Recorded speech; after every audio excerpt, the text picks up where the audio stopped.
Assalamualaikum warahmatullahi wabarakatuh.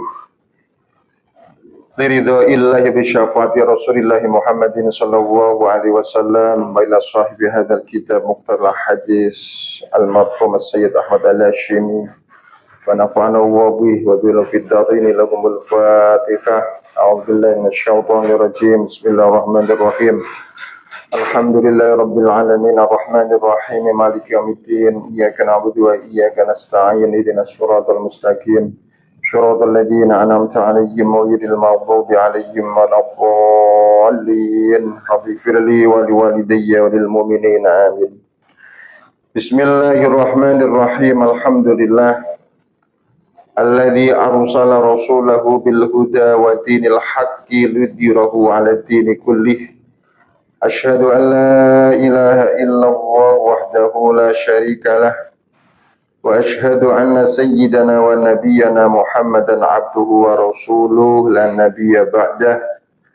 Rabbi shrah li sadri wa yassir li amri wa hlul 'uqdatam min lisani yafqahu qawli amma ba'du. Hadirin para pemirsa channel YouTube LDNU Cabang Tuban rahimakumullah. Kajian Ramadan kali ini adalah pembacaan kitab Mukhtarul Hadis, adalah pilihan hadis-hadis Rasulullah SAW untuk mengingatkan dan memotivasi kita agar sandaran beramal benar-benar mempunyai dalil, benar-benar mempunyai dasar. Semoga kita selalu mendapatkan hidayah ma'unah Allah Subhanahu wa ta'ala dan diberkahi segala waktu dan umur kita, ilmu kita. Amin ya rabbal alamin. Bismillahirrahmanirrahim. Qala al-musannifu rahimahullahu ta'ala wa nafa'ana wa bihi wa bil fitdain. Amin. Wa qala an-nabiy sallallahu alaihi wasallam, idza ataitumus sholata, idza ataitum ing dalem nalikani nekani sapa sira kabeh as-sholata ing salat, fa alaikum mongko iku tetep keduwe sira kabeh bisakinati kelawan sakinah, kelawan alon-alon. Fama mongko utawi rakaat adraktum kang nemu sapa sira kabeh fasallu mongko padha salata sapa sira kabeh. Wa malan rakaat fatakum kan pot sapa sira kabeh faatimu mongko nyempurnaaken sapa sira kabeh. Rawahu Syaikhan, rawahu nyeritaken yang hadis sapa Syaikhani guru loro kita inggih menika Bukhari Muslim. Para pemirsa rahimakumullah, ini dawuh Nabi memberikan penjelasan ketika kita mau menghadiri sholat, sholatul jamaah. Maka perjalanan kita menuju tempat jamaah, baik itu mushola maupun masjid atau tempat dikumandangkan adzan, kita jangan terburu-buru. Jadi ini pesan Rasulullah SAW. Jadi kita jangan terburu-buru, bisakinah, dengan santai, dengan pelan. Artinya dengan santai, dengan pelan itu bukan berarti ketika kita mendengar adzan terus kita santai mboten. Ketika kita perjalanan ternyata sudah iqomat, maka di sini kita dilarang untuk berlari. Kenapa kita dilarang untuk berlari dan dianjurkan oleh Rasulullah SAW dengan sakinah, dengan tenang? Agar apa? Agar perjalanan kita ini selamat. Ngapunten, kadang-kadang orang itu kalau tergesa-gesa, itu yang pertama ada resiko tersandung, ada resiko terpleset. Bahkan ketika berlari karena ingin mengejar bersama imam, maka nafasnya tersenggal-senggal, terengah-engah. Sehingga ketika takbir itu kadang-kadang hati itu syak, hati mamang. Jadi kalau digambarkan tuh Allahu Akbar, akhirnya tanafus. Baca Fatihah pun akhirnya tanafus. Karena apa? Karena nafasnya terengah-engah. Karena apa? Karena capek tadi ketika dia mengejar bersama imam. Nah, ini ada kemurahan apa?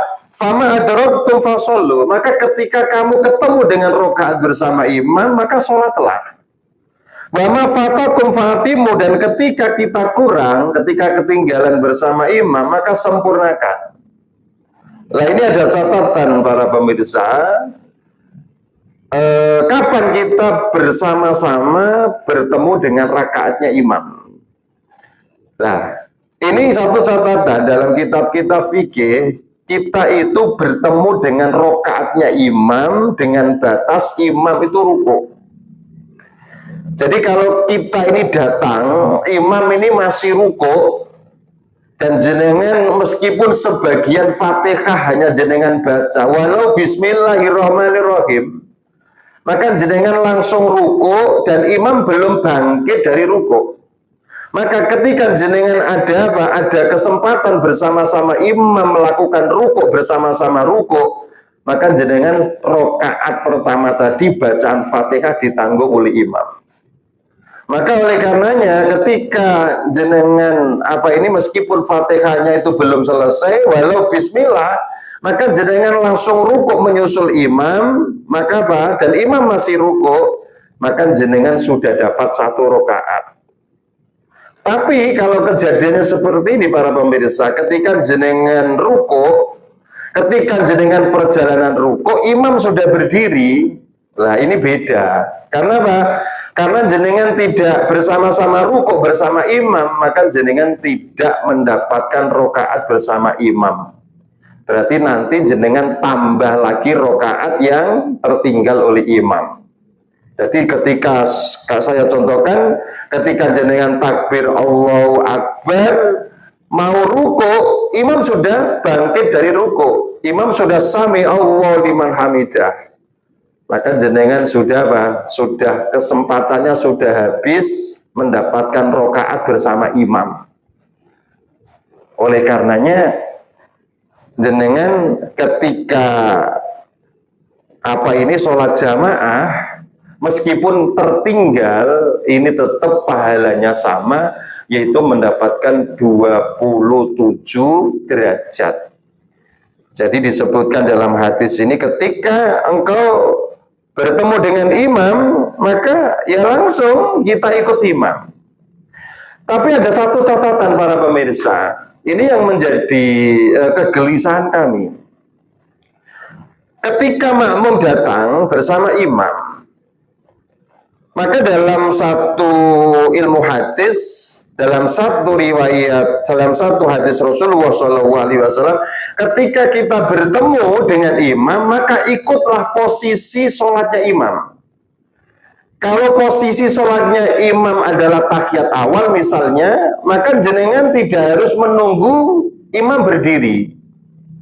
Bahkan ketika posisi imam itu sujud, maka jenengan boleh sujud. Tapi ada satu catatan, apapun yang terjadi, sholat harus dibuka dengan takbir.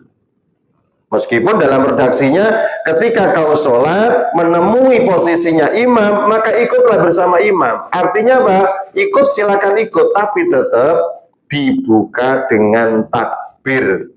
Karena sholat itu kalau tidak dibuka dengan takbir, khusyuk apapun jenengan tidak sah secara fikih. Makanya jenengan apa? Jenengan harus diawali dengan takbir, lalu apa? Menyusul gerakannya imam, mengikuti posisinya imam. Jadi kalau seumpama imam pada waktu jenengan datang, imam sujud, maka jenengan buka takbir dulu. Ketika lisannya Allahu Akbar, maka hatinya mengkerentekan. Mengkerentekan itu apa ya? Mengkerentekan itu melafatkan. Ada 3 lafaz yang harus jenengan lafatkan, harus jenengan batinkan di dalam hati. Ketika sholat fardu adalah usolli fardhu duhri, usolli fardhu asri. kok ditambahi arba'a rakaat mustaqbilal kiblat, itu namanya talafut. Kalau Imam An-Nawawi mengatakan itu sunnah karena menguatkan niat di dalam hati seseorang. Tapi yang paling utama, yang paling rukun, yang paling wajib adalah apa? Melafadzkan 3 lafadz ini di dalam hati kita bersamaan kita mengucapkan takbir Allahu Akbar. Ketika lisannya Allah, maka hatinya harus melafadzkan 3 lafadz ini. Sholli fardhu subhi, usolli fardhu asri, usolli fardhu duhri. Jadi tidak perlu sampai arba'a rakaat mustaqbilal kiblati ada makmuman. Meskipun tidak dikatakan makmuman, meskipun tidak ada makmuman, tetap mendapatkan pahala jamaah. Jadi itu hadirin, itu hal-hal yang berkaitan tentang ikutnya imam, gerakan imam. Jadi ketika sudah Allahu Akbar, posisinya imam sujud, kita langsung ikut sujud. Jangan langsung jenengan langsung ambil baris, ambil tempat di soft, posisinya imam sujud, jenengan langsung sujud. Lah terus takbirnya mana? Padahal sholat itu mu'atun bitakbir, harus dibuka dengan takbir. Setelah itu jenengan baru mengikuti posisi imam. Kalau dia tahiyat awal ya tahiyat awal, kalau dia sujud ya sujud. Tapi tetap kekurangan rakaat berapa tetap ditambah. Jadi ngoten ya. Jadi ketika kula jenengan sami niki ketika tertinggal imam adalah batas batas maksimalnya kita mengikuti imam, mendapatkan rakaat imam adalah ketika ruku. Kok kita mendapati imam dalam posisi i'tidal atau kita kejar nggak ngatasi, kita baru perjalanan ruku, imam sudah i'tidal, maka jelas kita kurang rakaat bersama imam tadi dan cukup menambah gitu. Maka dalam hadis ini adalah mengajarkan kalau kita mendatangi jamaah dengan sakinah, dengan tenang. Apalagi yang sepuh-sepuh itu khawatir terbeleset, khawatir tersandung, dan khawatir kesingsal kalau bahasa Jawa. Ini akan mengakibatkan maudorot. Inilah bijaksananya Rasulullah Shallallahu Alaihi Wasallam. Ini. Wa qala Nabi sallallahu alaihi wasallam, idza ahabba, dalam nalikane demen sapa Allah abadan ing kawula. Ibtala mongko nyoba sapa Allah ing abad liyasma drapun yen to ngrungu sapa Allah taudru'ahu ing dipin-dipine abad. Rawahul Baihaqi an Abi Hurairah. Masya Allah. Ketika seorang hamba itu diuji oleh Allah, itu mungkin Allah kangen dengan rintihan kita. Mungkin Allah kangen dengan munajat kita. Sehingga ketika orang-orang beriman ketika diuji sakit, maka dia bermunajat kepada Allah, ya Allah, ya Allah, ya Allah. Akhirnya Allah pun mendengar, senang dengan kekasihnya. Idza habba abdan, karena Allah menaruh kasih, Allah menaruh cinta datang seorang hamba. Maka ketika hamba itu kok lupa hamba itu lama tidak bermunajat kepada Allah, akhirnya diberikan cobaan. Nah ini cobaan, musibah, bala, ini bukan berarti bukan berarti adab. Mungkin saja, tapi untuk umatnya Kanjeng Nabi niku para rawuh, setiap apa yang kita alami, setiap apa yang menjadi musibah bagi umat Muhammad adalah sebagai kafaratu dzunub. Maka tidaklah jari-jari kita ini yang tersandung kecuali Allah gugurkan dosa-dosa kita. Tiadalah kepala yang terbentur dengan sesuatu, maka Allah akan gugurkan dosa-dosa kita. Loh ini tanda kasih sayang Allah Subhanahu wa ta'ala.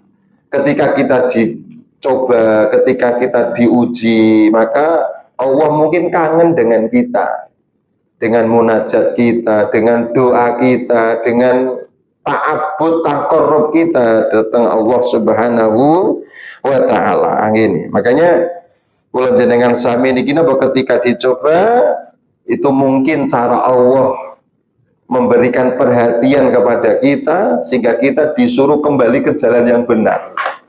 Akhirnya kita benahi ibadah kita benahi ta'abbud kita benahi hubungan kita dengan manusia lain untuk dalam rangka husnul khuluq, untuk dalam rangka idkhalus surur. Mungkin itulah yang dirindukan Allah. Sehingga kita dicoba, diberikan rasa sakit, diberikan rasa musibah. Itu mungkin apa? Supaya kita disuruh kembali oleh Allah Subhanahu wa taala, kita dinantikan oleh Allah Subhanahu wa taala. Faqala Nabi sallallahu alaihi wasallam, "Idza ahsana rajul." Ing dalem nalikane bagusaken sapa rajul wong lanang as-shalat ing salat. Fatam mangko becik nyempurnaaken sapa rajul ruku'aha ing ruku'e salat. Wa sujudaha lan sujude salat. Qolat ngendika to ngucap sapa as-shalatu salat. Ngucap hafidho muga-muga ngreksa ka ing sira sapa Allah. Kama hafidta kaya oleh yen to ngreksa sapa sira li ing ingsun. Faturfa mongko ding angkat apa as-shalat faturfa mongko den angkat apa salat.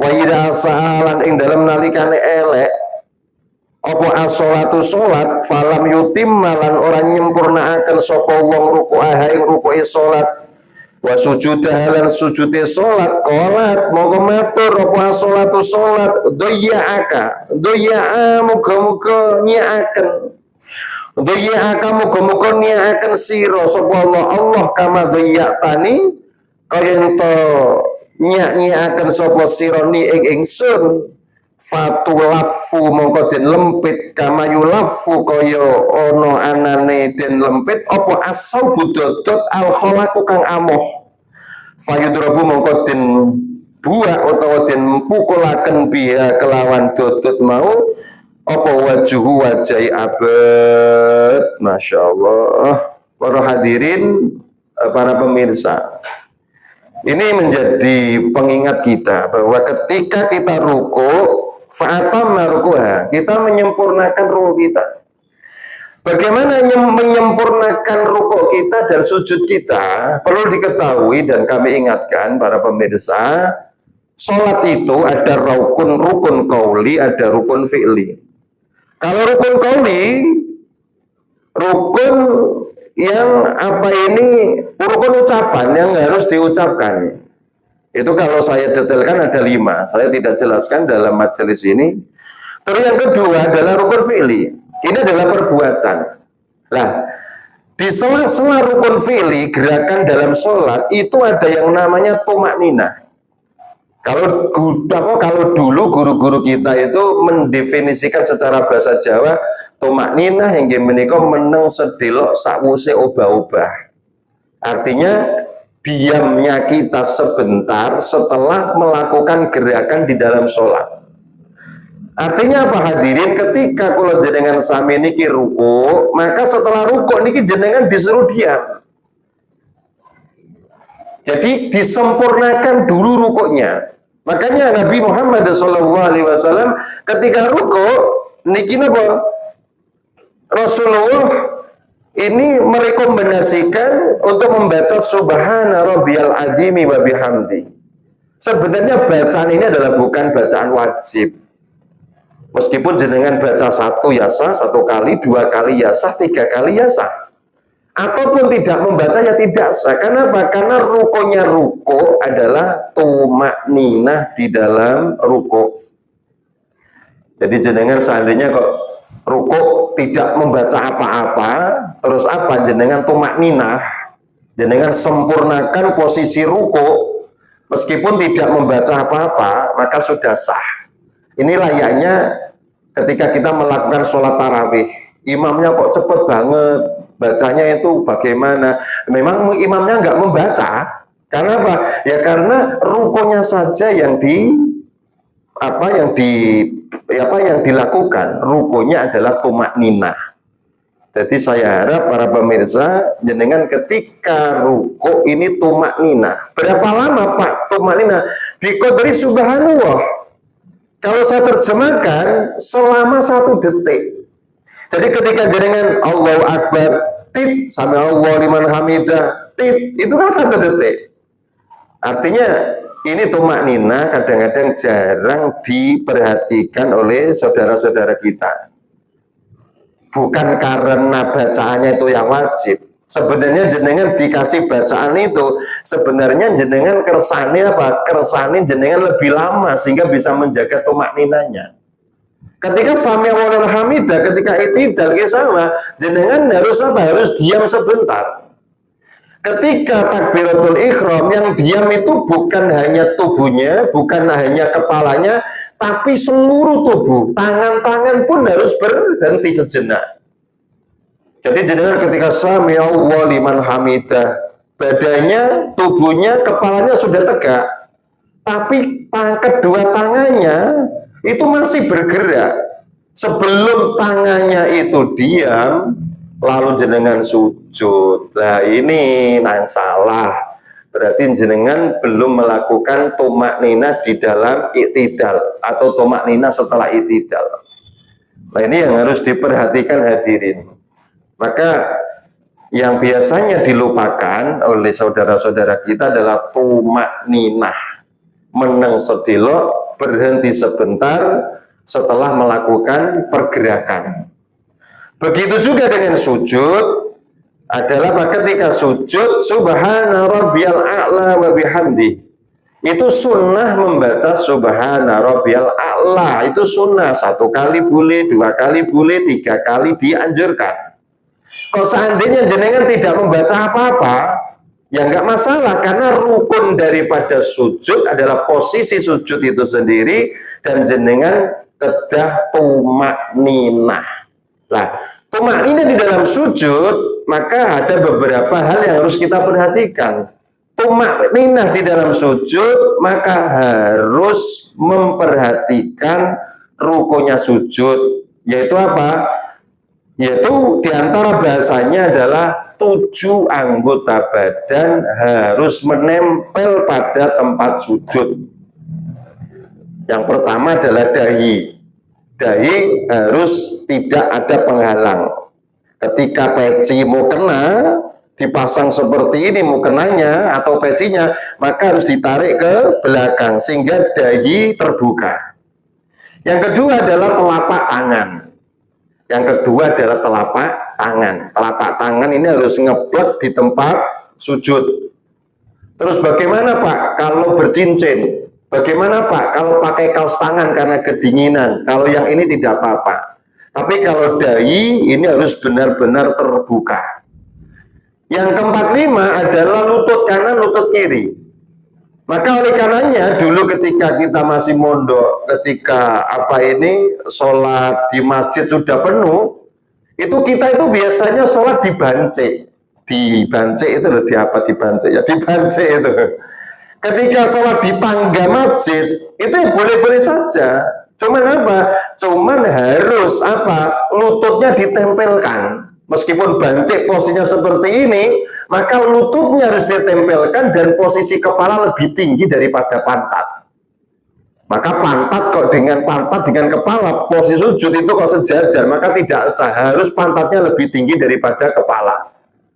Dan Dan lututnya harus ditempelkan.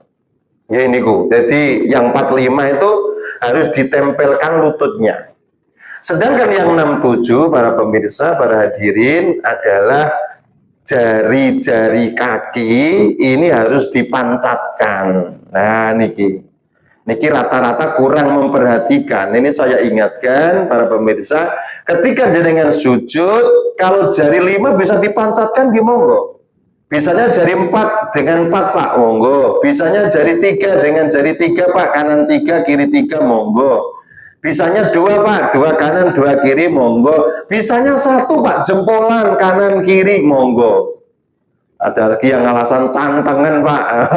Kalau cantengan ya memang ada udur. Pokoknya dalam kaidah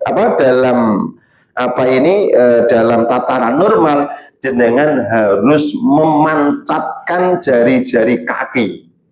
Kenapa demikian? Karena sebuah keterangan wajah kita sudah menghadap ke bawah. Maka ujung-ujung jari kita, jari tangan, jari kaki itu usahakan untuk bertahan menghadap kiblat. Itu. Terus ada lagi ketika Romo Yai Maimun Zubair memberikan pengertian 8, jadi tidak 7 saja. 8 itu hatinya dihudurkan, ditadharrukan, hatinya juga direndahkan di hadapan Allah Subhanahu wa Ta'ala. Jadi ini para pemirsa, ini hal-hal yang sangat penting harus kita lakukan. Kenapa demikian? Kalau sholat kita tidak menjaga tumaknina, sebagaimana kain yang usang dilemparkan kepada wajah pelaku sholat. Makanya kita sholat ini menjadi kewajiban seumur hidup. Orang sakit pun sholat, orang bepergian pun sholat. Maka oleh karenanya kualitas sholat kita ini kita bangun, kualitas sholat kita benahi. Karena inilah sholat ketika baik, maka amal yang lain dianggap baik oleh Allah Subhanahu wa Ta'ala dengan rahmatnya Allah Subhanahu wa Ta'ala. Maka as-sholatu imaduddin, sholat itu yang agama. Waman akoma fakot akomadin, siapa yang mendirikan sholat maka dia telah mendirikan agama. Tapi ketika sholat dirubuhkan, ketika sholat ditinggalkan, maka fakot hadamadin, maka dia telah merobohkan agamanya. Naudzubillahi min dzalik. Oleh karenanya dengan pertemuan yang singkat ini, mungkin ada komentar, mungkin ada pertanyaan, bisa di link komentar. Saya yakin ada beberapa as'ilah, pertanyaan-pertanyaan yang disampaikan para pendengar, para pemirsa. Oleh karenanya, mungkin ada hal ikhwal yang saya sampaikan kurang dimengerti, mungkin hal ikhwal yang saya sampaikan ada khilaf, mungkin sabaqul lisan, bisa ditulis di kolom komentar ini. Demikian pertemuan kali ini, 3 hadis ya tadi. 3 hadis yang saya bacakan dari kitab Mukhtarul Ahadits. Semoga pertemuan kali ini mendapatkan manfaat, mendapatkan maslahah di dunia hatta akhirah, sehingga apa yang saya sampaikan menjadikan ilmu jariyah bagi kami dan bermanfaat bagi seluruh pendengar dimanapun berada. Wal afu minkum, wassalamualaikum warahmatullahi wabarakatuh.